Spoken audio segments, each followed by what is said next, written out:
menurut pengetahuan lu ya, untuk live casino ini mereka cara bermainan secara teknis gitu ya. Secara teknisnya.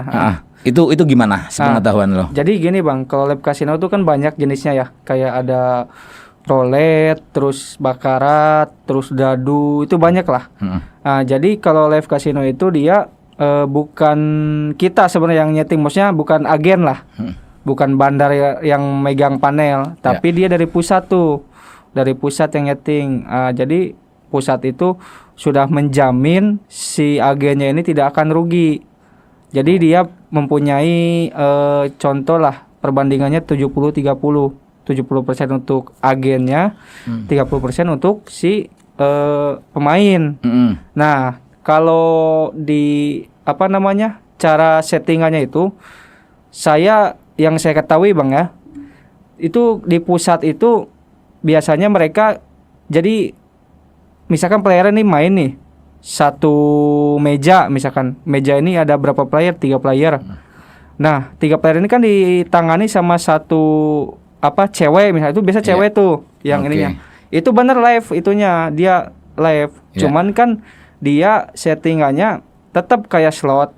Cuman dia di pusat adanya. Maksudnya tuh main dadu lah, besar kecil.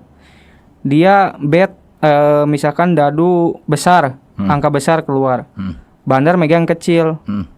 Ya yang mainin tuh yang live-nya itu dia udah ada teknik-teknik khusus Bang untuk mempermainkan si player lah.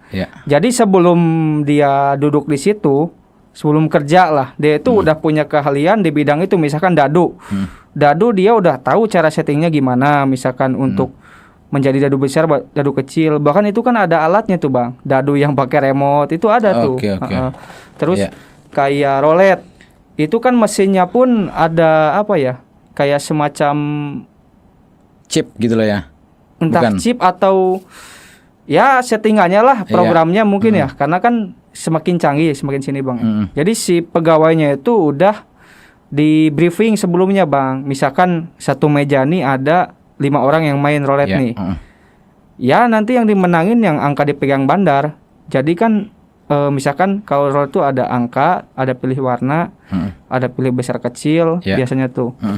Yaitu nanti pemain banyakan bet yang mana nih, misalkan yang main 100 orang, banyak yang pegang, kalau warna ya segi warna merah misalkan, ya nanti hitam yang dimenangin. Terus yang pegang angka besar nanti kecil yang dimenangin gitu biasanya Bang. Itu udah ada briefingnya lah. Mereka tuh sebelum duduk di meja itu tuh si karyawannya tuh memang live dia Bang, langsung kayak si ceweknya itu muter bolanya semua itu. Cuman mereka sudah ada keahlian khusus Bang, maksudnya di dalam bidangnya masing-masing lah, kayak roulette. Kayak apa yang kita bahas tuh? Live casino. Live casino lah, bakarat gitu. Udah semuanya dia. Mereka yang handle komputer itu memang sudah mengoperasikan di belakang gitu. Betul, udah standby, ada timnya gitu Bang. Jadi tim ya sama lah kayak kita, tim back office-nya ada juga. Kalau si provider ke kita itu menjaminkan kita tuh nggak akan rugi. Maksudnya tuh kita nggak akan boncos-boncos banget bayar si WD-an player gitu Bang. Kalau live casino ya.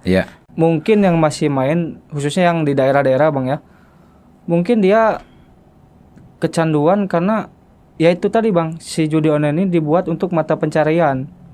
Dalam arti dengan gampangnya mencari duit di judi online, misalkan 100 menjadi 300.000 kan.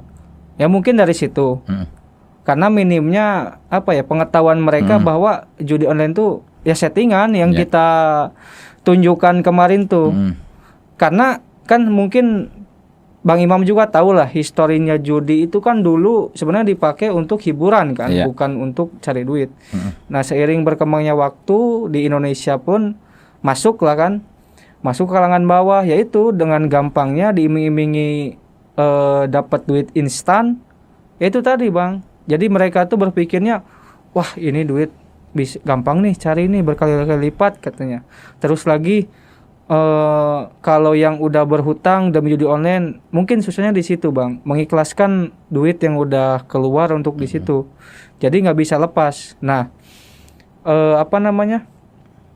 si masyarakat ini harusnya kita edukasi yang seperti ini tuh biar mereka tahu dan paham gitu kan bahwa judi online itu semua settingan, karena si bandar pun membuka bisnis ini ya untuk cari duit kan. Iya.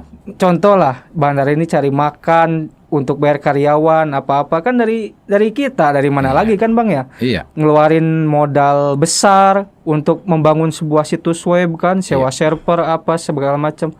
Ya itu mungkin pemahaman ini yang belum sampai ke orang daerah Bang. Iya. Bandar kayak bandar judi online kaya itu dari mana kalau bukan dari duit kalian gitu. Kalian cuma jadi sapi perasnya gitu loh Bang. Benar-benar. Dan kadang-kadang yang gua bikin miris itu ternyata dari kota yang kita lihat itu kota religi gitu. Ya, di mana tuh Bang? Dari Aceh banyak. Ada banyak. Aceh banyak, bukan ada. Jadi dari Aceh itu banyak yang DM ke gua, mereka tuh banyak yang kecanduan. Terus beberapa kali yang pada podcast juga mereka bilang teman-teman gua di sini di lingkungan tuh banyak banget yang pada main gitu. Padahal kan notabene Aceh ini kan budayanya kan lekat cukup dengan terkenal, agama lah. lekat banget dengan agama kan. Itu pun banyak yang bermain gitu. Yang masuk ke podcast gue juga banyak orang-orang Aceh gitu. Itu bikin miris kita gitu bikin ya. miris ya, karena itu tadi kalau judi online ini kalau sudah kena ya kayak virus COVID lah Bang, nggak pandang bulu kan. Mau lu religius, mau lu pinter, mau lu mohon maaf bodoh gitu kan. Mau lu banyak uang, mau gak punya uang, itu pasti kalau udah kena ya Iya. kayak virus gitu Bang sebenarnya. Kalau udah terlanjur masuk udah lu susah lu ya. Nah, jadi kata Abang tadi balik lagi, kita itu harus menyediakan vaksinnya lah. Vaksinnya tuh ya ini edukasi. Kita nggak bisa tutup pabriknya karena kita nggak ada kepentingan di situ dan nggak ada kewenangan juga kan.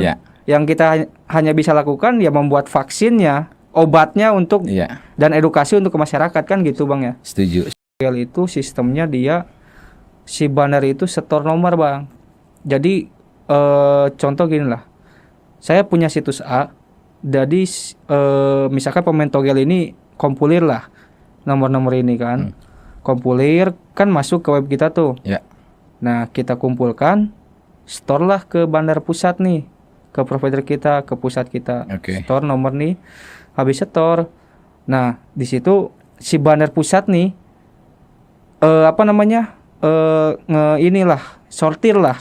sortir nomor yang paling sedikit dipasang sama si pemain nih dari seluruh agen-agen nih, bukan cuma satu Bang. Karena kan yang pakai provider banyak tuh.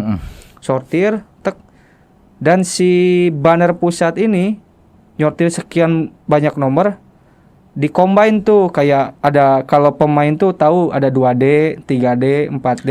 2 angka, 3 angka, 4 angka tuh. Di sortir tuh mana yang paling sedikit. Karena kan provider pun nggak mau sampai agennya rugi gitu.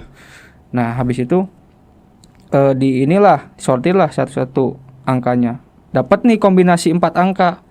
Nah itu menjadi acuan untuk result pengeluaran tuh di situ. Gitu Bang. Jadi togel ini kayak misalkan togel Hongkong yang nggak murni dari Hongkong, cuman ada misalkan yang setiap region, setiap daerah itu kayak sekarang tuh di Indonesia tuh ada togel Kalimantan, togel apa gitu banyak tuh Bang.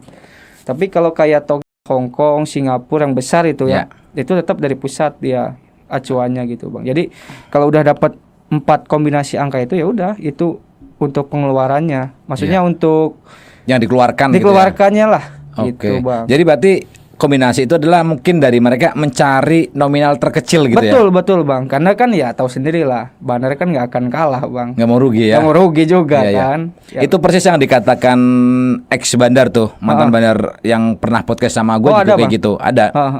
Dia juga menceritakan soal masalah sistemnya togel seperti apa gitu. Jadi ya benar apa yang lu katakan dengan apa yang dikatakan sama ex bandarnya sama mirip kayak gitu. Persis lah.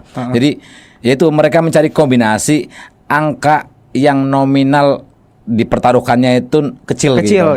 Itu yang bakal dikeluarin gitu. Bang. Misalkan dari skema 100% ya mungkin 0,5-nya atau 1%, 2%-nya mungkin yang gitu. Angka yang dipasang gitu Bang.